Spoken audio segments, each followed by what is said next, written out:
That day I drove through the familiar streets of Queens, gripping the steering wheel so hard my knuckles turned white. Beside me sat Gianna, my wife, silent, but I knew she was buzzing with excitement. She kept glancing at the clock, then out the window as if terrified we'd be late for my father's retirement party. Morgan Radcliffe, the financial titan whose name echoed across all of New York. I felt the opposite. At first, I didn't want to go at all. The thought of stepping into his glittering world, expensive suits and fake smiles, made me exhausted. Yet a tiny spark of hope kept creeping in. Maybe this time, just this once, he would finally acknowledge me. A nod, a single sentence like, "Son, I'm proud of you. I am Dorian Radcliffe, 34 years old, a high school math teacher in Astoria, teaching kids from ordinary families with no power or privilege. But deep inside, I was still the little boy desperate for approval from his billionaire father. You should have worn that black blazer instead of this old shirt," Gianna suddenly snapped, irritation clear in her voice. She was dressed in a striking red gown, hair pinned up high, looking like a queen in the middle of Astoria. "It's your billionaire father's party. Who knows? He might leave you something. We need the money, don't we?" I nodded, forcing a smile. "Yeah, you're right. But I'm just a teacher, not a businessman. I don't want to pretend. Truth was, I didn't just want money. I wanted him to see me as a real son, not the odd one out in the Radcliffe family. Radcliffe Group, the massive financial conglomerate he chaired, and Radcliffe Capital, the fund he founded, were his empire, not mine. I had chosen a different path, teaching, helping others. But why did it have to be so hard? We arrived at a luxurious Manhattan hotel where chandeliers sparkled like stars. I parked, took a deep breath, and took Gianna's hand as we walked into the ballroom. The atmosphere hit me instantly. Expensive perfume, loud laughter, impeccably tailored suits. Businessmen, politicians, the richest people in New York surrounded us, raising champagne glasses as if the world belonged to them. I felt completely out of place, like a fish thrown onto dry land. The moment we stepped in, I noticed the stares. They recognized me, Dorian Radcliffe, the billionaire's eldest son who chose a poor life. A middle-aged man in a gray suit looked me up and down and whispered to the person beside him, "That's the teacher son, right? Dressed so plainly." The whispers spread like wildfire and heat rushed to my face. I felt awkward, unsure who to talk to. I tried smiling at a nearby group, but they turned away as if I were a stranger. Gianna squeezed my hand hard, not for comfort. She frowned, shot me a sideways glare, and hissed through clenched teeth, "You're embarrassing me, Dorian. You should have dressed better. Look at me. I tried so hard." Her words cut like a knife, but I swallowed the pain. I knew what she was hoping for, some inheritance, some money from my family, to improve our lives. But right then I just wanted to disappear. Then I saw her, Angie Radcliffe, my stepmother. She stood near the VIP group in a black gown glittering with diamonds, looking like the queen of the evening. She glanced at me with pure contempt, then gave a slight shake of her head as if my presence ruined the perfect family image. My heart tightened. I walked over, intending a polite greeting. "Hello, Mom. Gianna and I just arrived," I said softly. She curled her lip, didn't look at me, and said loudly enough for the whole group to hear, "Every family has one. Unsightly scar that won't go away." Her words stabbed straight into my chest. The people around her chuckled, and I stood frozen, feeling the ground collapse beneath me. Why did she always despise me so much? Suddenly the lights shifted to the stage and the entire room fell silent. My father, Morgan Radcliffe, appeared, his commanding presence as an investment titan making everyone hold their breath. Tall, silver-haired, eyes sharp as blades, he stepped up with a confident smile. My heart pounded. This was it, the moment I had been waiting for. Maybe he would mention me, even just a little. He began his speech, voice booming. "Today I retire, but the legacy of Radcliffe Group will live on. I am proud of my youngest son, Clay Radcliffe, the future of this empire.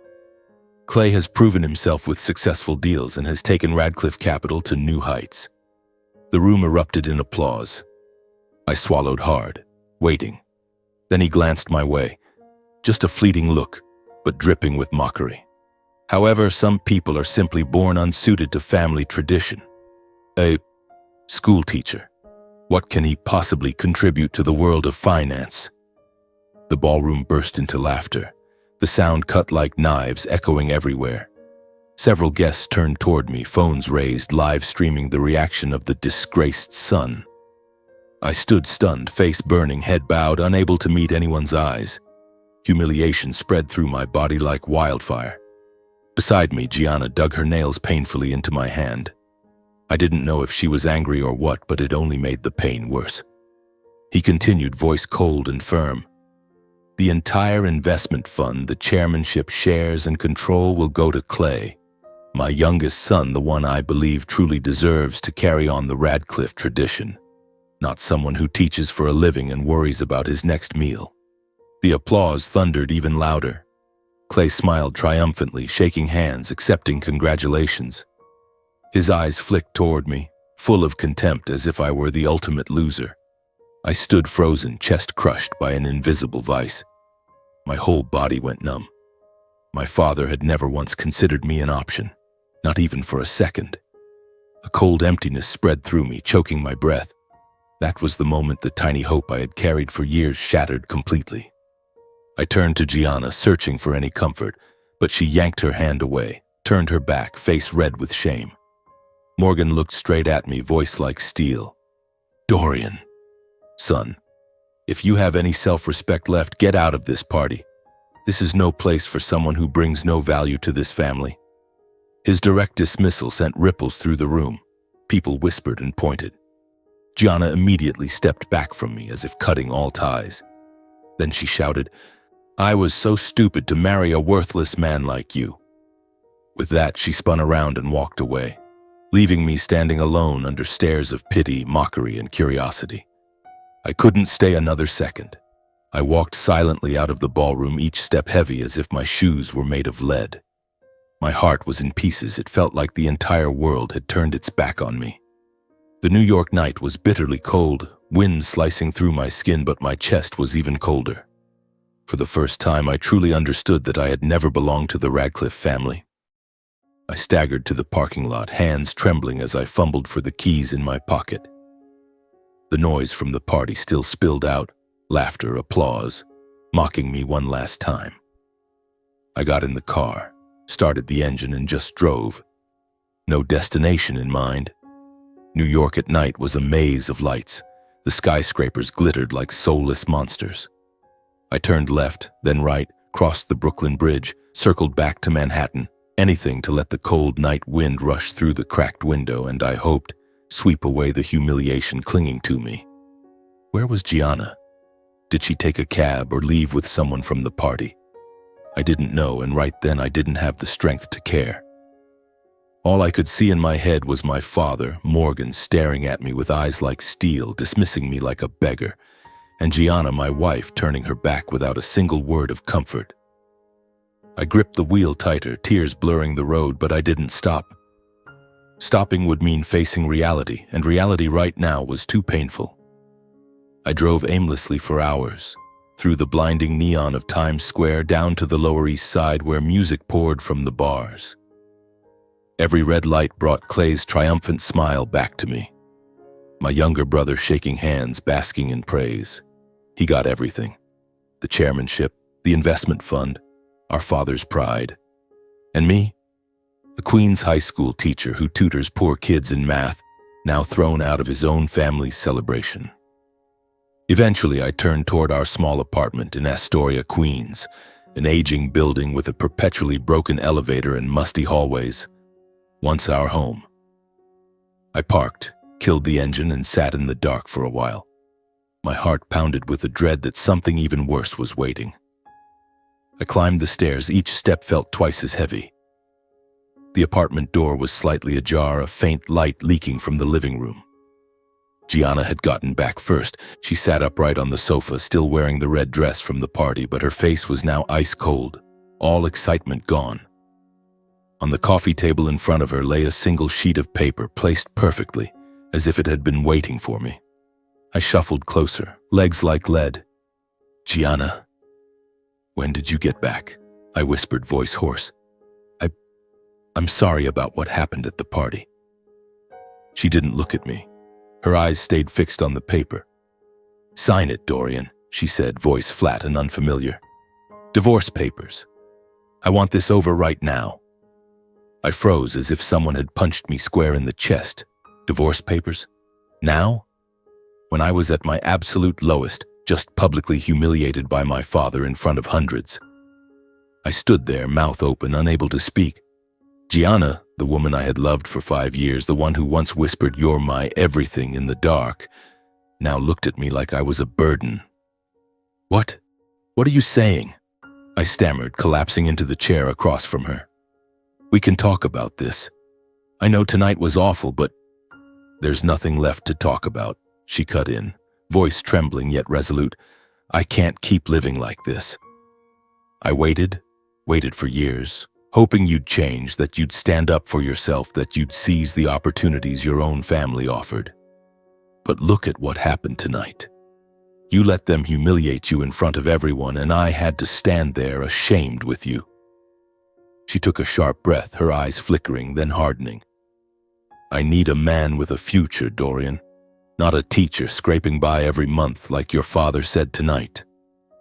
Those words tore through the last scraps of my dignity, because they echoed exactly what my father had hurled at me in front of the crowd. I drew a painful breath, clinging to the last thread of hope. "Gianna, I really need you right now.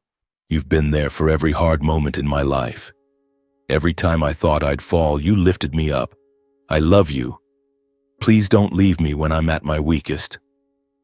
I reached for her hand, but she jerked away as if touching me hurt her. "It was just one bad night," I pleaded, voice breaking. "I'll find another way. I'll try harder. We can start over. Don't do this." But Gianna only shook her head, eyes glistening yet refusing to cry. "You still don't get it, Dorian. I'm exhausted. I can't tie my life to someone who doesn't even know where his own future is. I need a different path. I deserve more than this cramped apartment, more than barely getting by. Your father was right. You don't belong in that world. And I don't want to be dragged down with you." She stood, carefully packing her things into a bag as if she had prepared long ago. I sat there watching her move like I was trapped in a movie I couldn't stop, heart racing, mind spinning. No, this couldn't be real. She walked to the door without a single glance back. The door slammed shut, the sound echoing through the empty apartment. I was alone.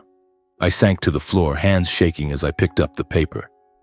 The words blurred through tears. Divorce on grounds of irreconcilable differences. That was it? 5 years of marriage ended because of one party? My chest felt crushed under a boulder. In a single day I had lost everything, my dignity in front of hundreds, the family I had still hoped for, and now the wife I loved. I curled forward, forehead on my knees, and the tears came unchecked. Sobs tore out of me in the silent room, the sound of a wounded animal. Then childhood memories flooded back like a sudden storm, washing away what little calm I had left. I remembered the day my parents divorced. I was 10. Morgan Radcliffe and my mother, Layla Stein, screaming all night. The next morning, Mom held me crying, saying she had to leave. I begged and cried, but the court decided I would live with my father because he was wealthy and could provide better. "You'll be okay," she whispered, eyes full of pain. A year later, Dad married Angie, and from then on, I became the extra child in my own home. I remembered eating alone at the far end of the table while Dad doted on Angie and their new son, Clay. He laughed with them, ruffled Clay's hair. I watched through the crack in the door, aching for the same. Morgan's cold stare whenever I made the smallest mistake. "Why are you so clumsy, Dorian? You're nothing like a Radcliffe man." Clay could scribble a messy drawing and get praised, hugged, rewarded, things I never received. Angie was worse. She scolded me for accidentally tearing her favorite dress while hanging laundry, then turned and cuddled Clay like he was her own.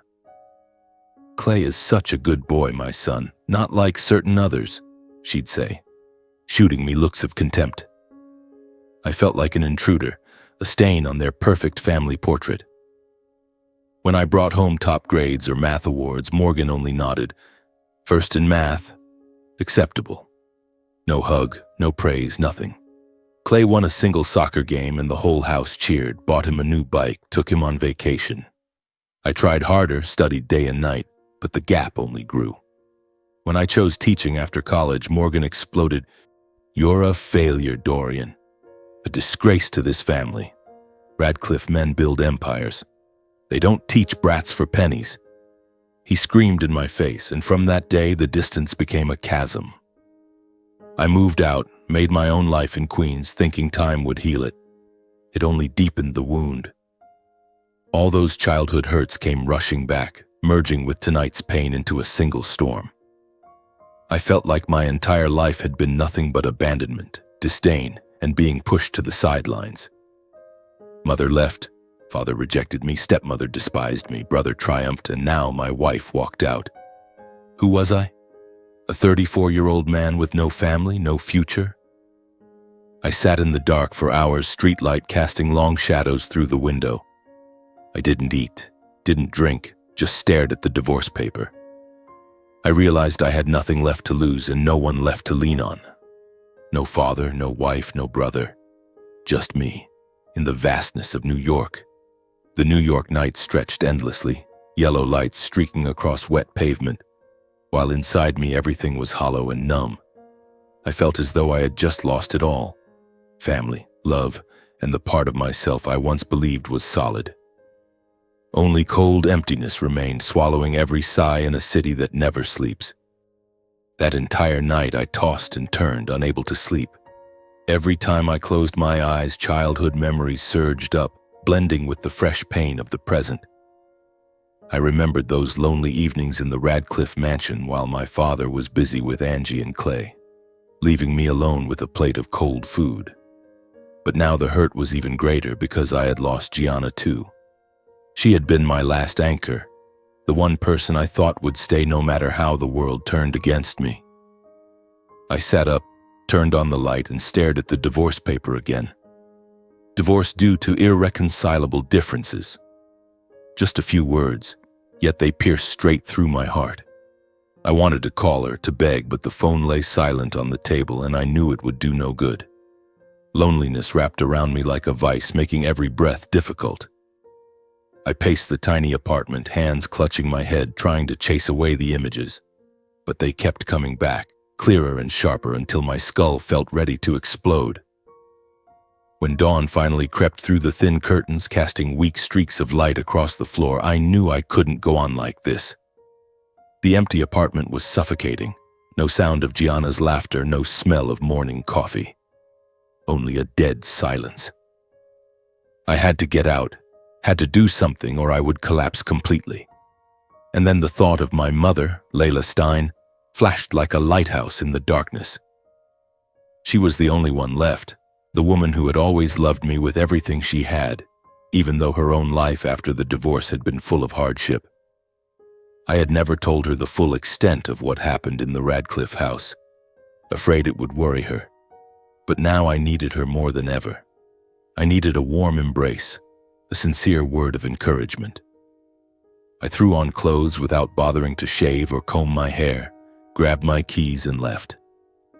Outside, the early Queens air was crisp and cool, carrying the faint smell of toasted bread from the corner cafe.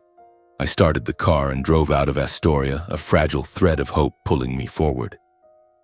On the way through the crowded streets, I tried to focus on driving, but memories of childhood with my mother flooded in, washing away at least some of the pain like a warm current.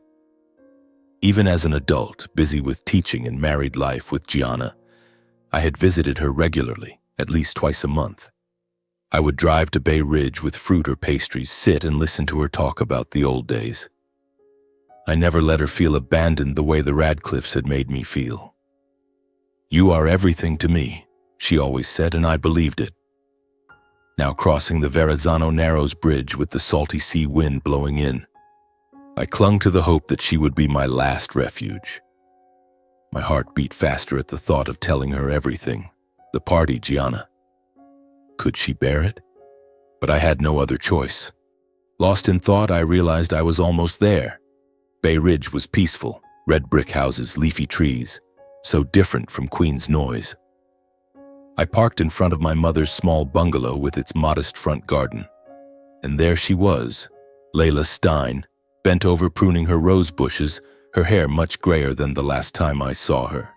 She wore an old apron, garden shears in hand, looking simple yet full of life. A strange warmth filled my chest, like finding a missing piece of myself. She looked up at the sound of the car, squinted, then her face lit up. "Dorian, my boy is here." She dropped the shears, ran over and threw her arms around me. Her embrace was warm, the familiar scent of soap and garden soil flooding my senses, bringing tears to my eyes. She held me tight, half joyful, half worried, as if afraid I'd vanish. "Why the sudden visit? Is everything all right?" she asked, voice trembling, then pulled me inside, still holding my hand. Inside, the house smelled of herbal tea. Old photos lined the walls, mostly of me as a child. We sat on the sofa. She poured me water, eyes never leaving my face. "It's not the weekend. Why are you here? Where's Gianna? Is something wrong?" Worry etched deep lines into her face. I looked at her, hesitated, throat tight. Then I told her everything. The retirement party, my father's public humiliation, Angie Clay, Gianna walking out with the divorce papers. My words came broken, tears streaming, but she listened without interrupting, just squeezing my hand. When I finished, she pulled me into a fierce hug, holding me so tightly I could feel her heartbeat. "My brave boy, don't fall apart now," she whispered, voice warm yet full of sorrow. "I've always been here. Even if the whole world turns away, you still have a place to come home to. I love you, and I'm proud of you, proud of the kind teacher you've become." We sat in silence for a long time, each lost in thought. The room felt thick with everything that had never been said. I could sense her own pain. She had never fully told me about the divorce years, the struggle of raising herself alone. The air grew heavier, as if a secret were about to surface. Suddenly she stood, wiped her eyes, and disappeared into the back room. I heard drawers opening, papers rustling. She returned holding an old, yellowed photograph, edges worn, and placed it in my hand with a look of deep torment. "Dorian, look at this. I want you to see it," she said, voice shaking. I looked at the photo, heart pounding.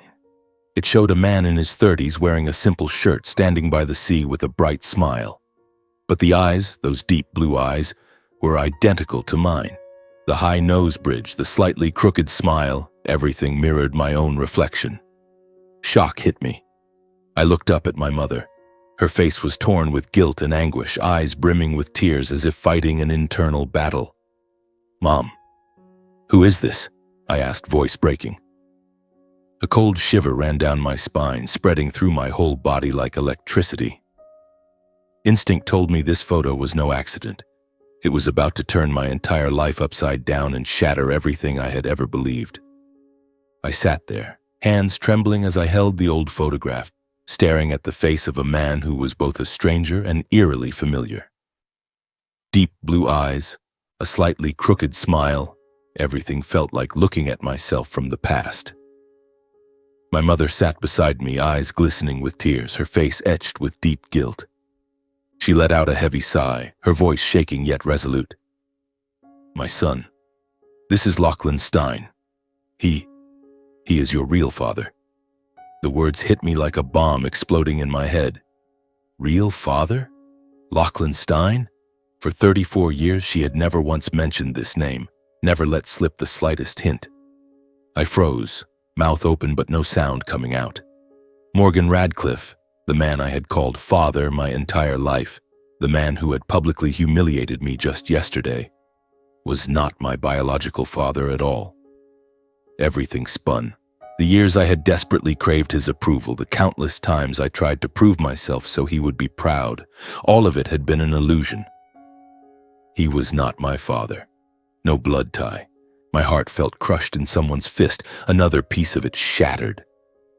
The love I had longed for my whole life from Morgan had never even existed. Why would he love a child who wasn't his? I dropped my head into my hands, tears spilling uncontrollably. Mom, how could you keep this from me all these years? I whispered, voice breaking.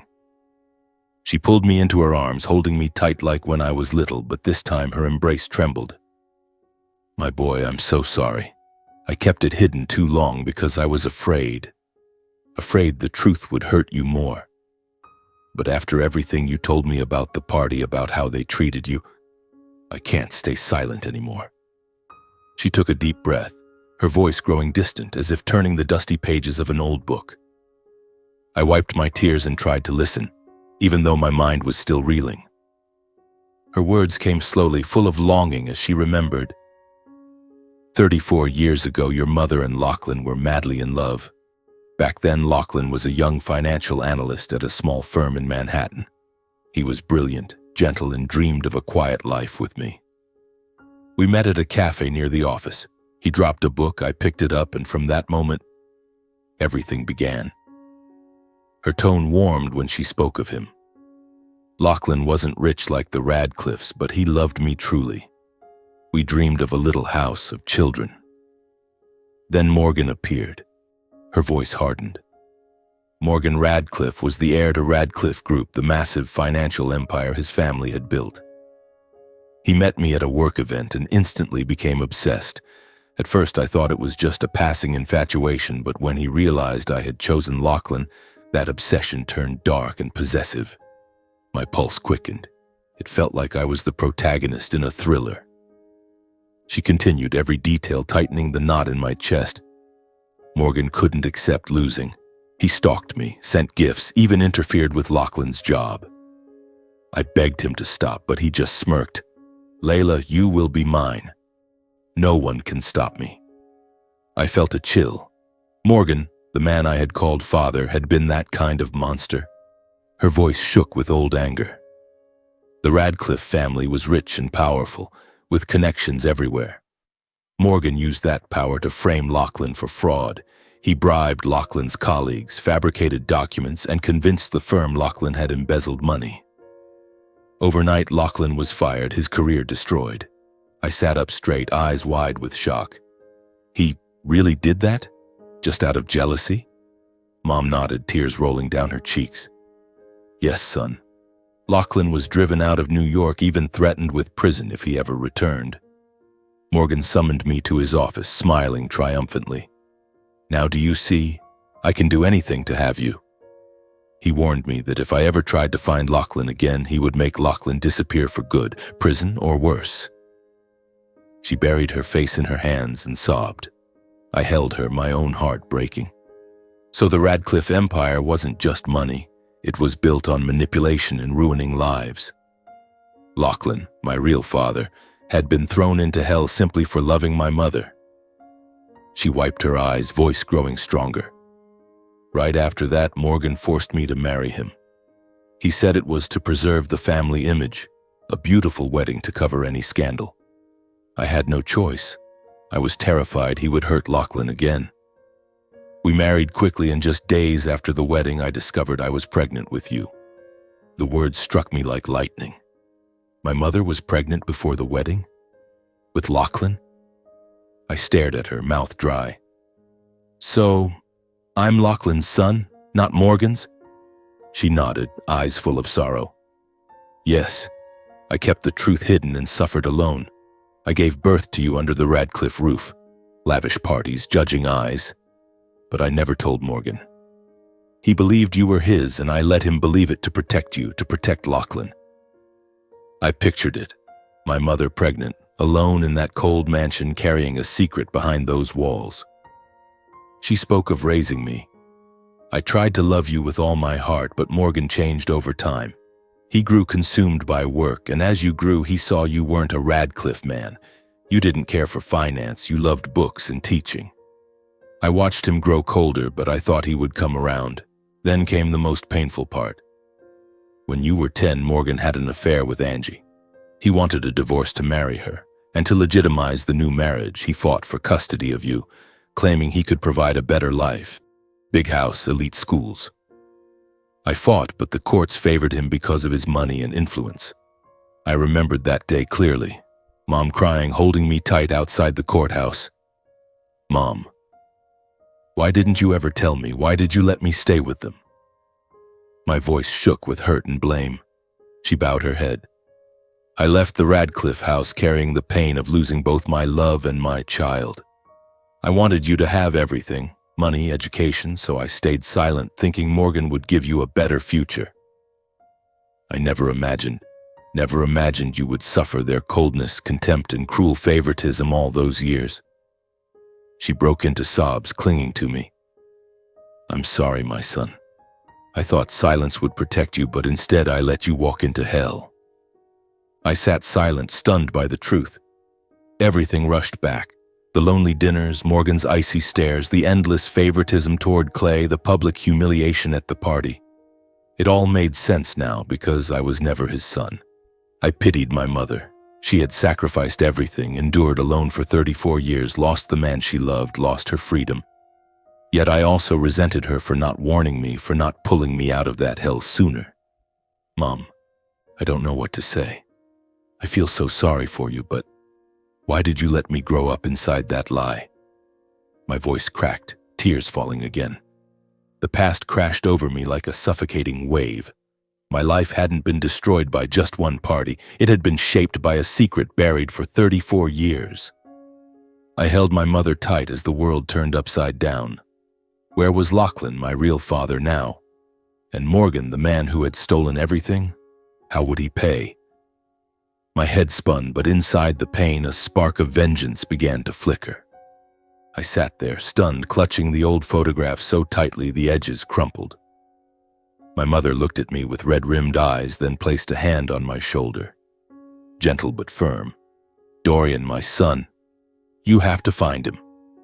Find Lachlan, your real father. Only he can help you stand again, help you take back what is truly yours. Her words jolted me out of my daze. Find my real father, now, after all these years? My heart pounded with a mix of excitement and fear. I looked up, voice trembling. Mom, where is he? How do I even find him? And what if he doesn't want to see me? Mom sighed deeply, sat beside me and stroked my hair as she had when I was a child, her hand shaking. She spoke slowly, voice full of sorrow, like opening a painful diary. After Radcliffe Group destroyed Lachlan, fired him, drove him out of New York, I lost all contact. I lived every day in fear, Dorian. Terrified that Morgan would hurt Lachlan again if he found out we were still searching for each other. Morgan had power, money, connections. He could hire people to watch us, do anything. I didn't dare write or call. Every night I lay awake wondering where Lachlan was out there, fighting alone. I pictured it. My mother alone in her little Bay Ridge house, staring out the window into the dark, tears falling silently from longing and terror. Her voice broke. Lachlan left New York in the middle of the night with nothing but a few clothes and his savings. He called me one last time from a payphone, panicked. Layla, I have to go, but I'll come back when it's safe. I begged him to stay, but he said he couldn't. Morgan had threatened worse charges, permanent prison. After that, nothing. I lived like a ghost, pretending to be happy in my marriage to Morgan while my heart was shattered. The living room suddenly felt heavier, the wind outside the window sounding like whispers from the past. I took her hand, feeling her warmth chase away some of the cold inside me. Then she continued, and the story grew even more dramatic. 2 years after you were born, I received one single letter from Lachlan. It came from Boston. No clear return address, just a hastily stuck stamp. My hands shook as I opened it. It was short. My dearest Layla, I'm safe. I've had to live under a new name to escape the Radcliffe's reach. Don't look for me, they're still watching. I will love you forever. That was all. She had cried all night after reading it, then hid it deep in a drawer and never replied. She was terrified that any contact would put Lachlan in danger. Morgan could discover it, hire detectives, and she wanted me completely safe. Back then, Morgan still believed I was his son. If he ever learned the truth, she couldn't bear to think what he might do. He could have thrown me out, or worse. Her words sent ice through my veins. For 34 years, my mother had lived in that fear, carrying the burden alone to protect Lachlan and me. I held her tighter, tears falling. "Mom, I had no idea you suffered so much. I'm sorry I blamed you." She shook her head, gave a sad smile. "It's all right, my boy." She stood, went to the back room, and rummaged through a drawer. When she returned, she handed me a faded slip of paper, the Boston address from that old letter, along with a new letter she had written to Lachlan and a childhood photo of me at age 5, grinning ear to ear. My hands shook as I took them. The address was a coastal town in Massachusetts, vague street name, probably his hiding place. Mom's new letter was short. "Lachlan, if you are still alive, please meet our son. He needs you." And the photo, tiny me with bright, shining eyes, exactly like Lachlan's in the old picture. My heart raced with anticipation as if I were about to set off on the greatest adventure of my life. "Mom, do I really have to go right now?" I asked, voice unsteady. She nodded. "Yes, son. Don't wait. Morgan may still be watching. He still has power. Go find your father and be careful." I stood, hugged her one last time, promised to call the moment I arrived. I stepped outside into the cool Bay Ridge evening, got in the car, started the engine, and drove out of Brooklyn toward Massachusetts. It was a night-long journey on dark highways, wind howling through the cracked window. At first I drove aimlessly, mind swirling with questions. What would Lachlan be like? Would he recognize me? Would he be angry at Mom for hiding the truth? Or had he built a new life and forgotten the past? The night deepened, the highway empty except for lonely road signs lit by my headlights. I thought of my mother's years alone, and the flame of vengeance inside me burned brighter. Morgan, the man who was not my father, had stolen everything. My mother's love, Lachlan's career, my childhood. I gripped the wheel tighter, determined. I would find my father, and together we would face the past. Dawn broke as I reached Massachusetts. The ocean appeared, the salty air drifting in. The small town, wooden houses by the sea, waves rolling gently, felt like a peaceful painting. I found the address, heart pounding. A modest house, red-tiled roof, white curtains in the windows. I parked, took a deep breath, and knocked. When Lachlan opened the door, he had no idea what was happening.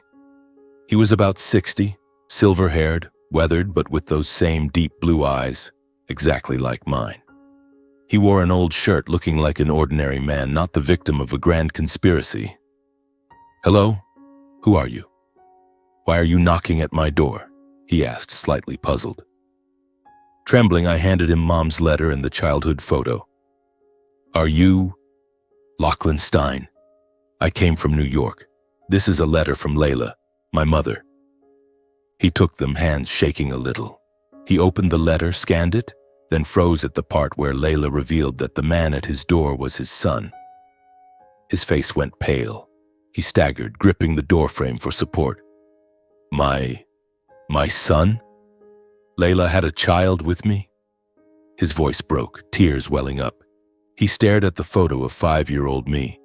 The eyes, the nose, the face, an exact echo of his younger self.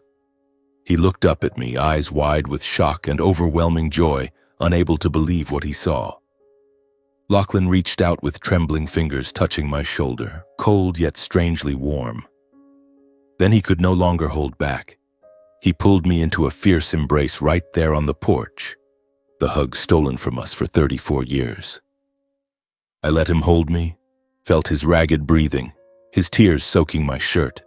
And then I wrapped my arms around him too, holding tight, feeling a warmth I had never once received from Morgan.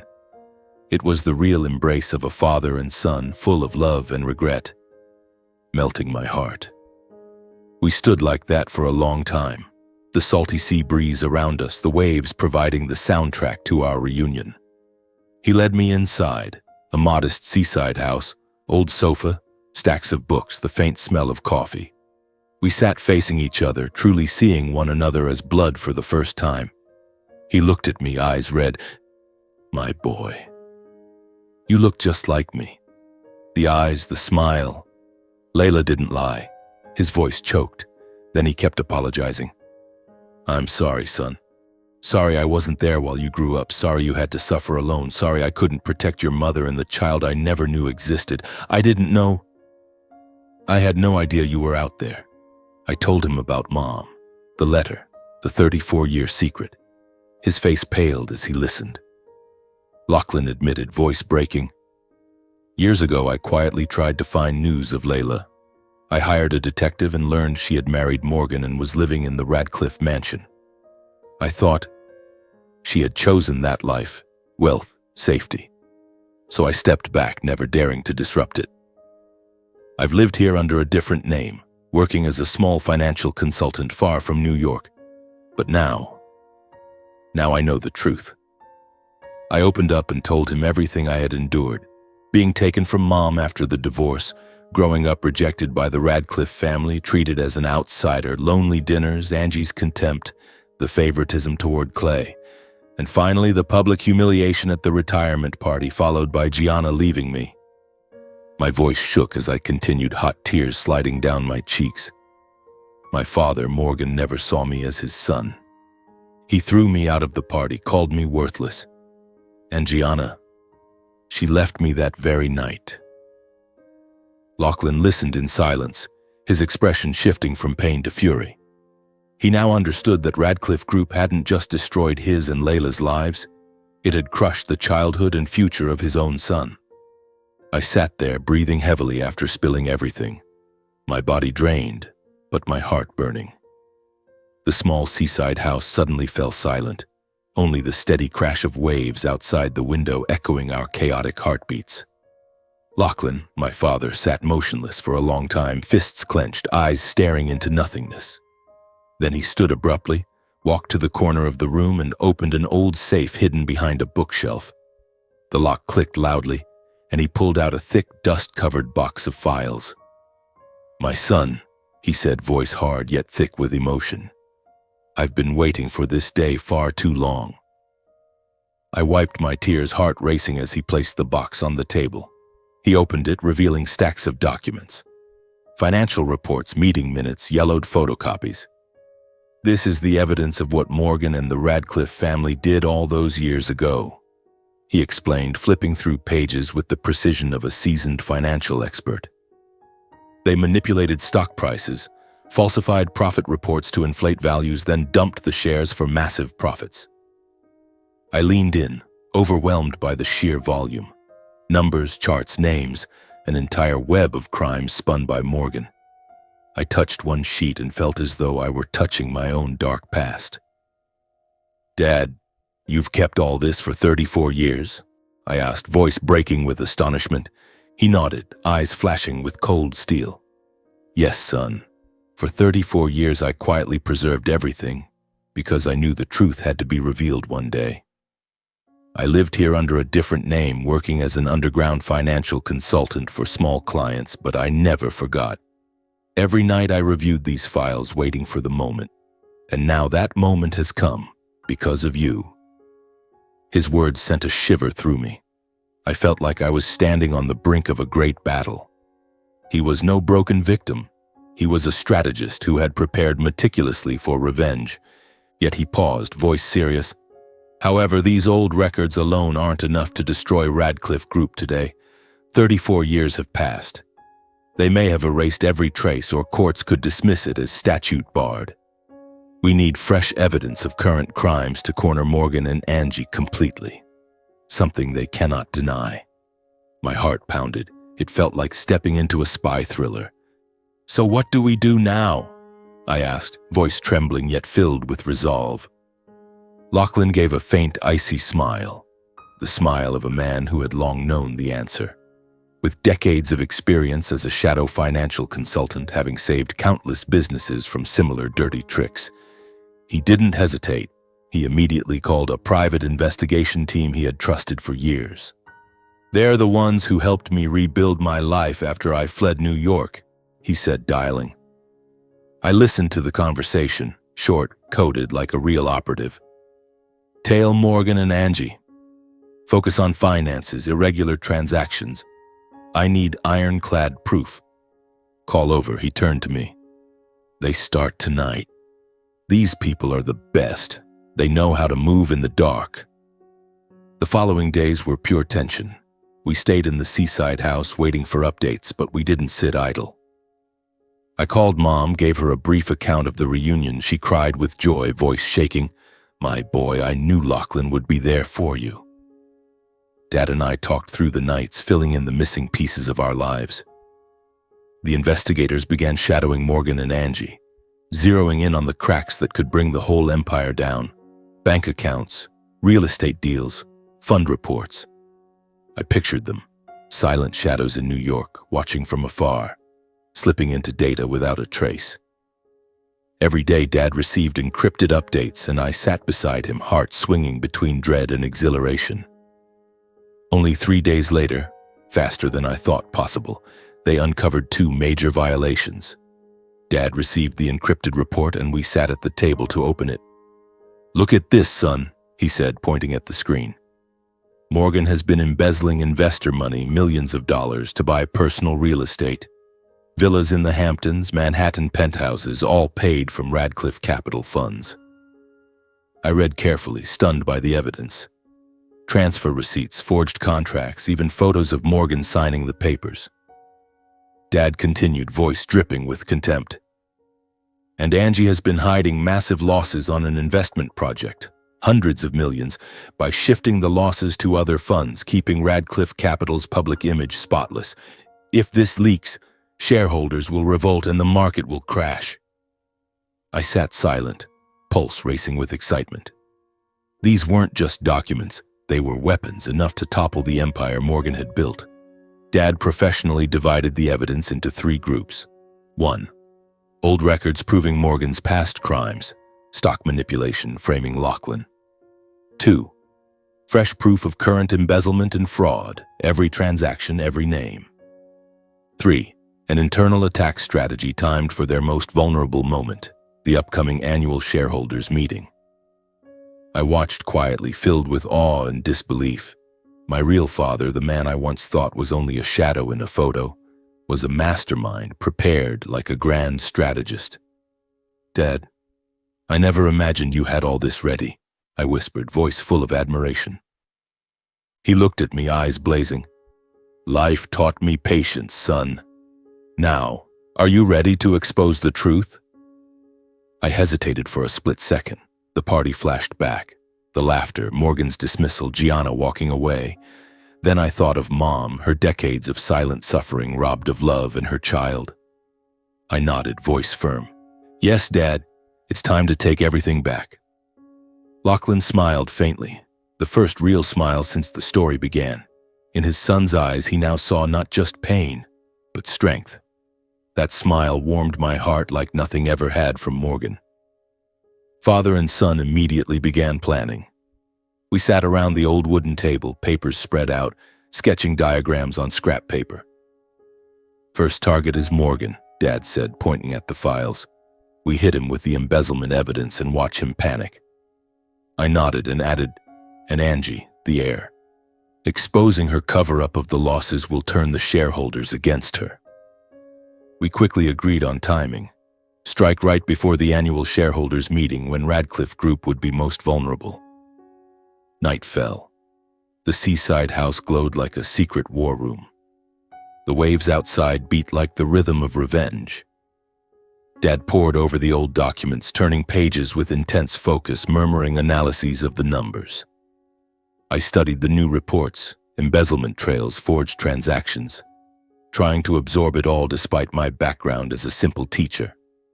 We were no longer victims. We were the storm coming for them. After days of meticulous preparation, we had perfected every file and piece of evidence. The night before the strike, I couldn't sleep.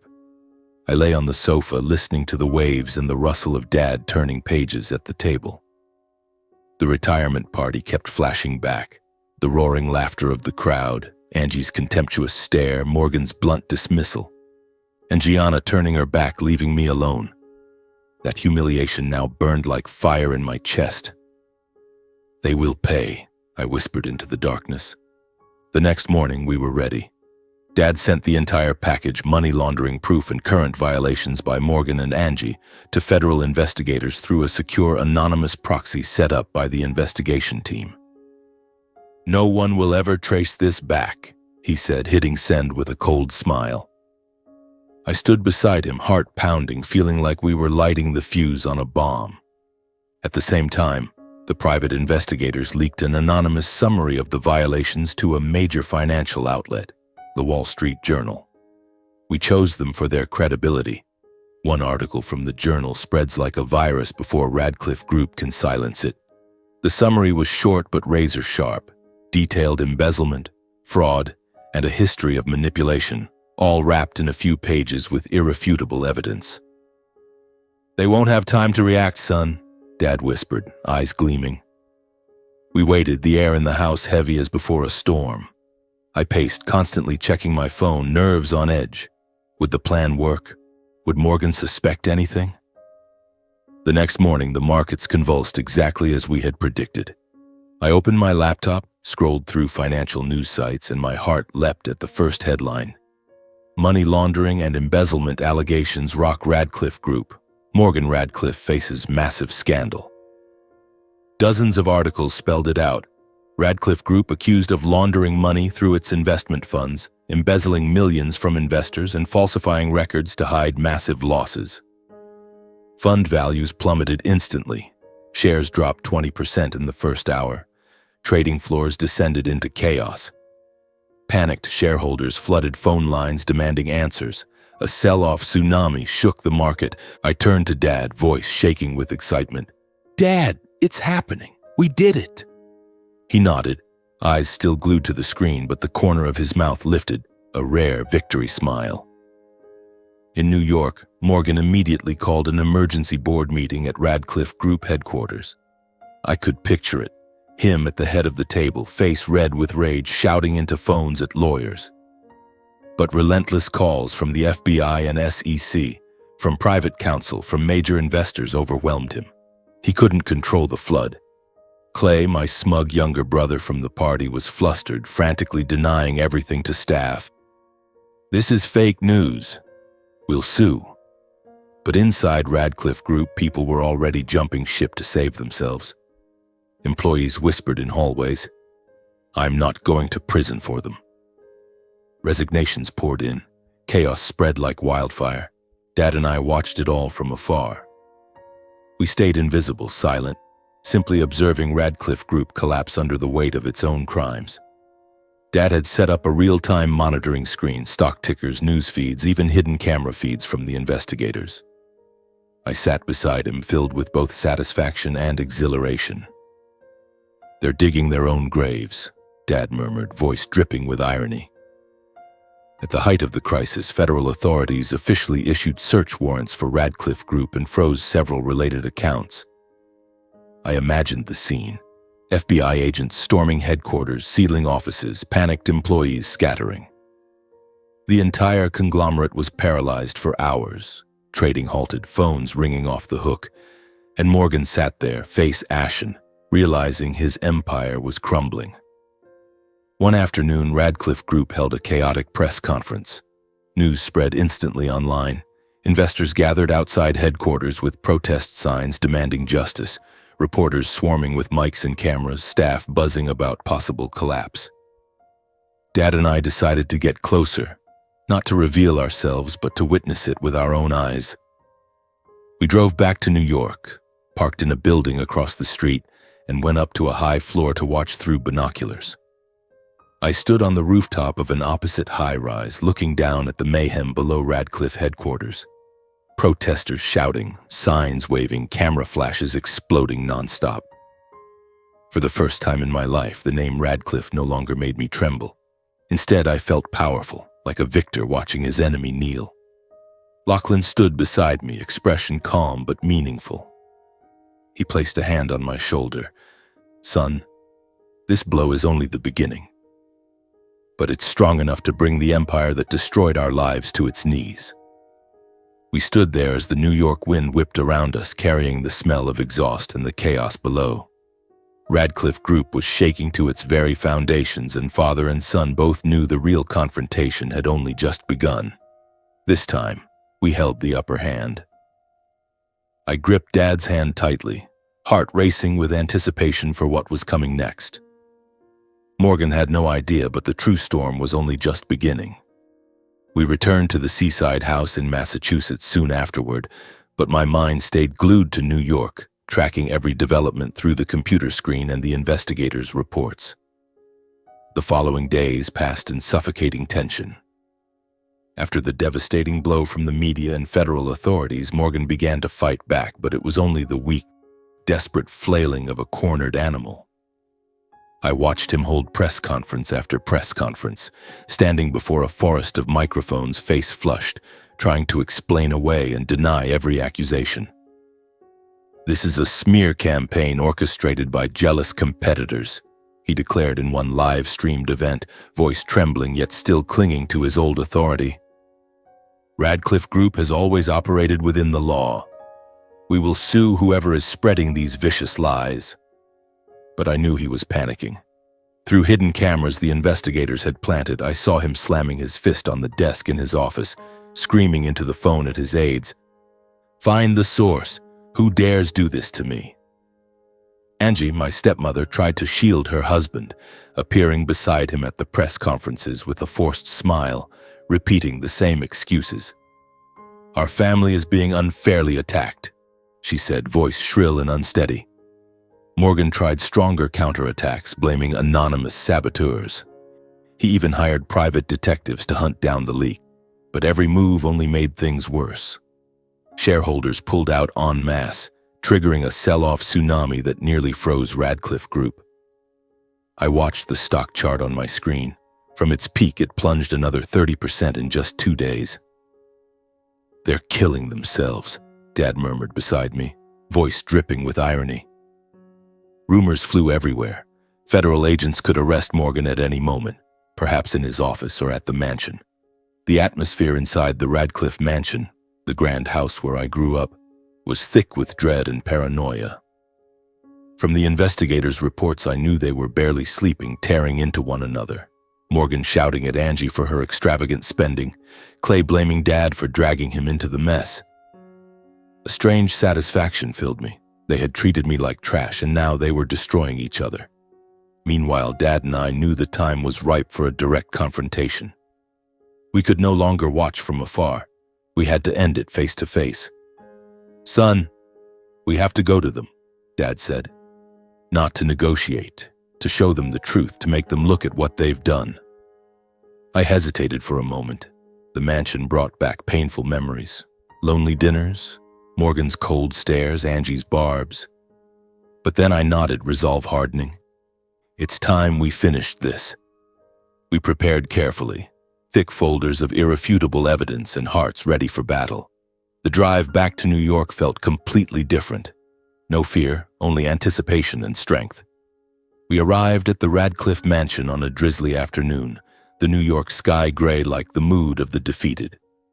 The large iron gates opened after we rang, and the maid answered the door with shock.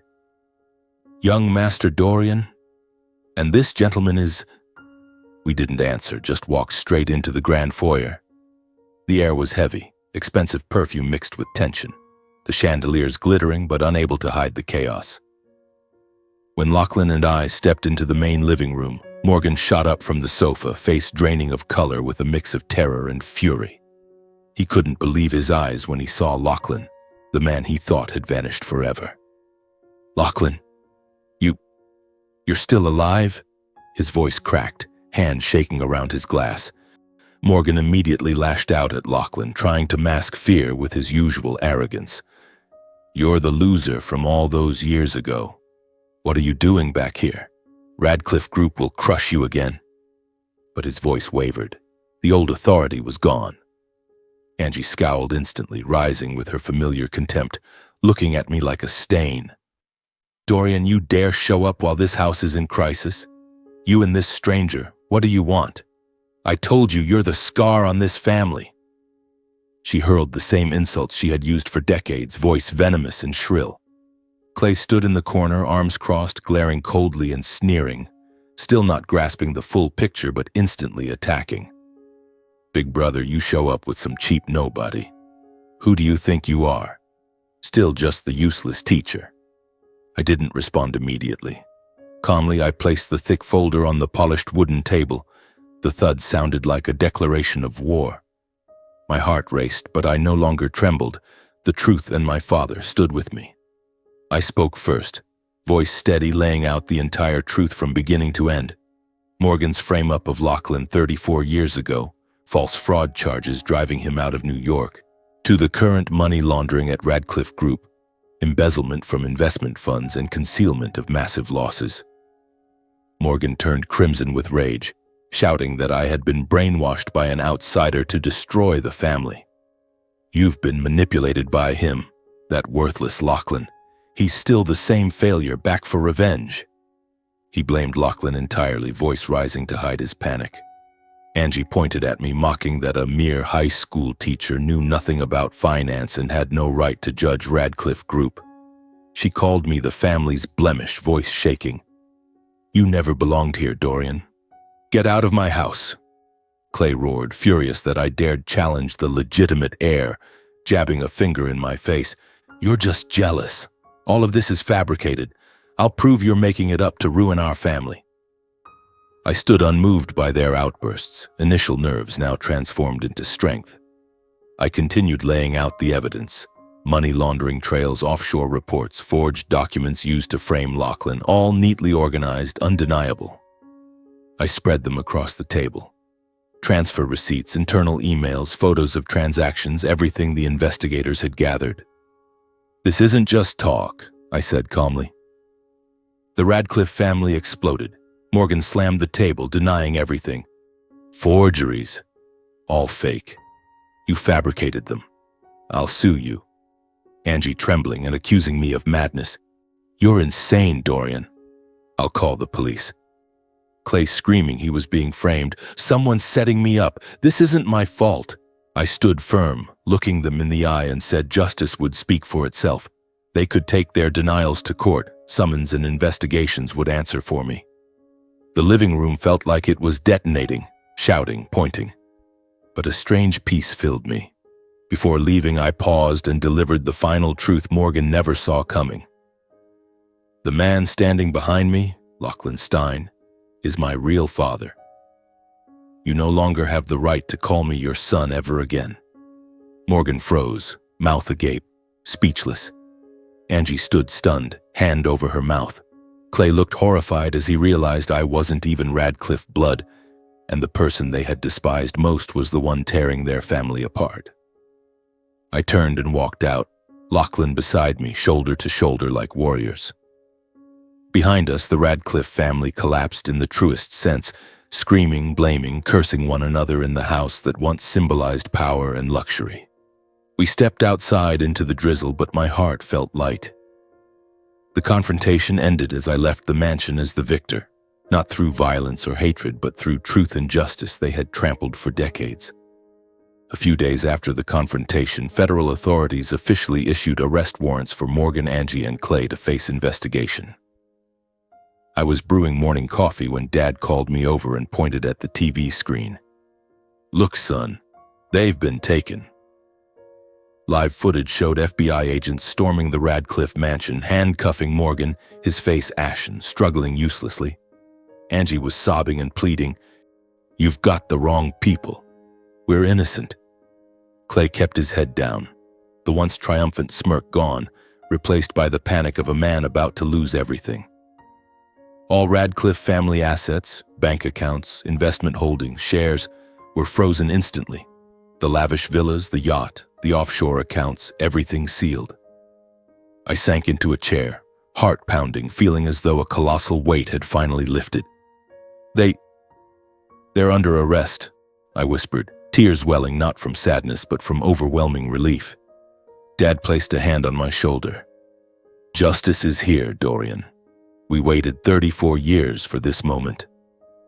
Radcliffe Group was suspended from operations shortly after. Its Manhattan headquarters was sealed for searches.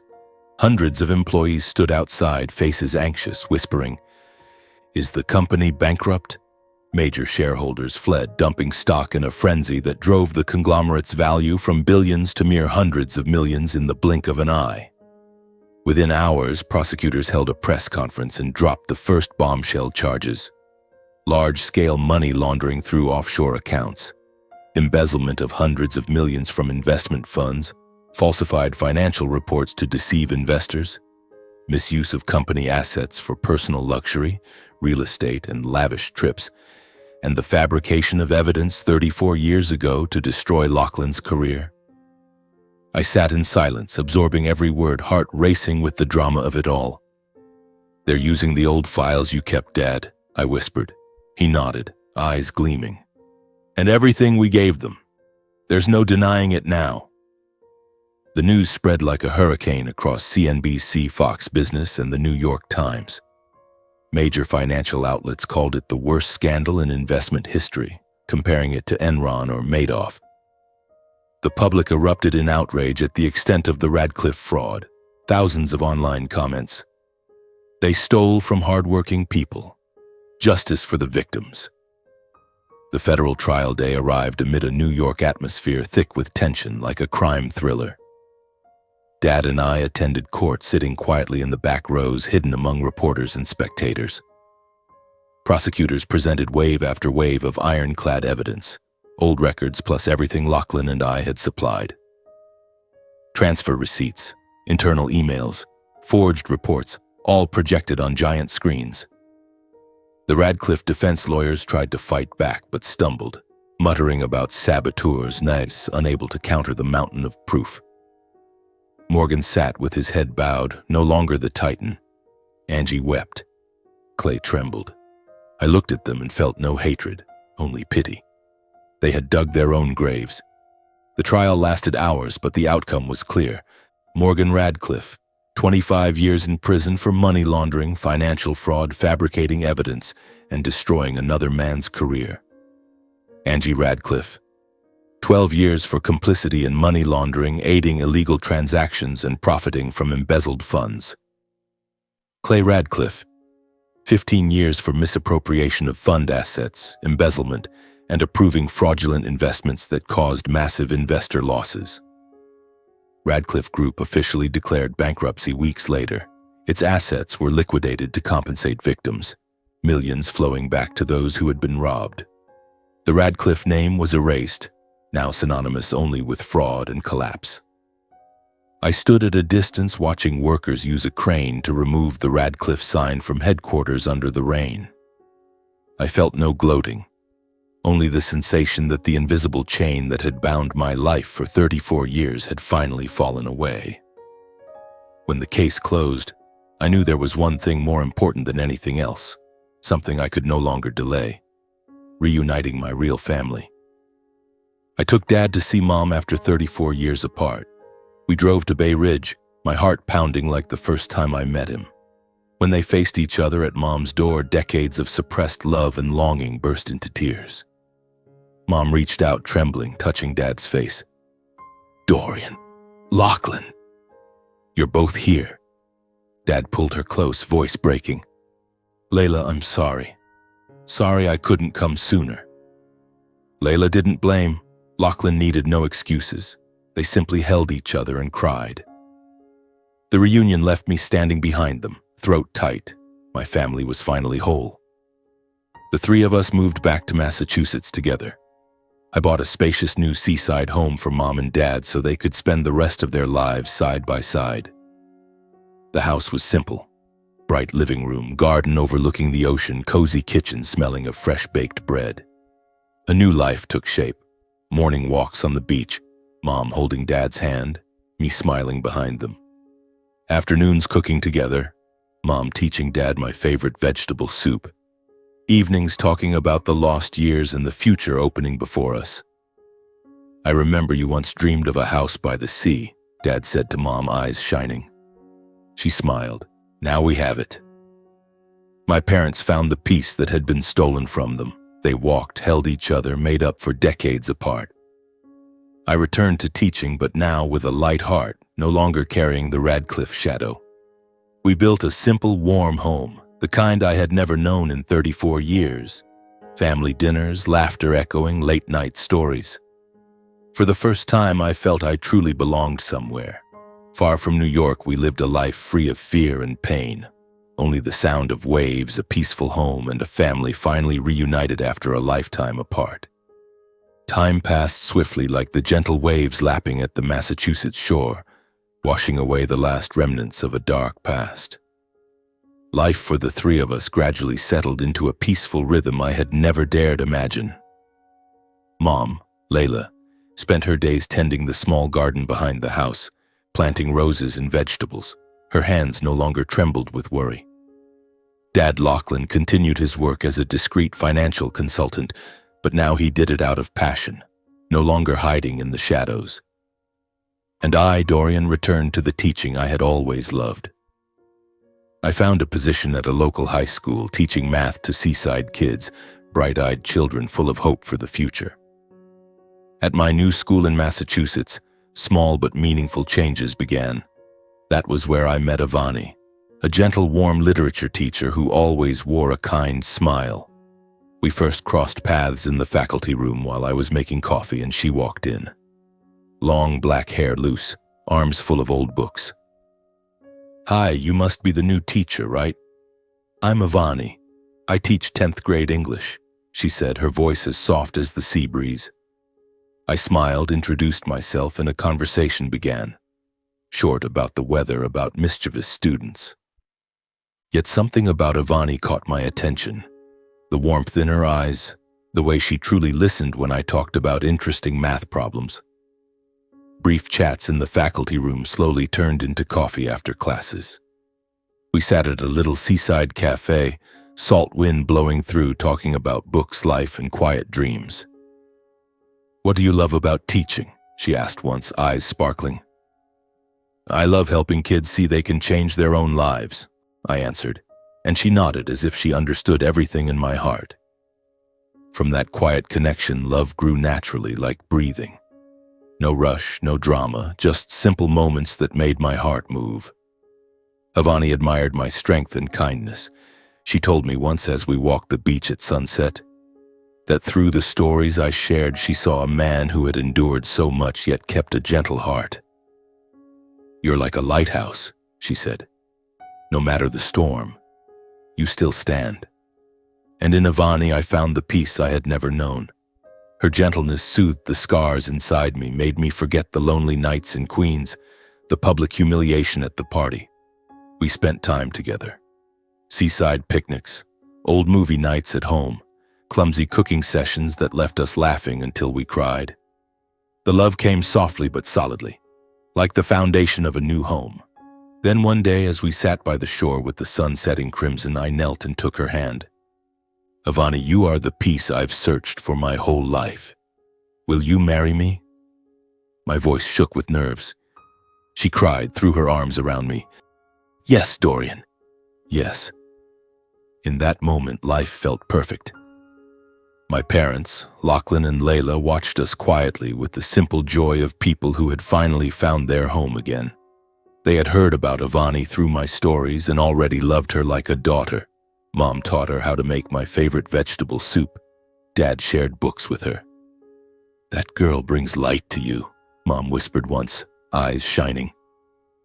On the day of my wedding, my parents decided to remarry as well, closing 34 years of separation and opening a new chapter for both generations.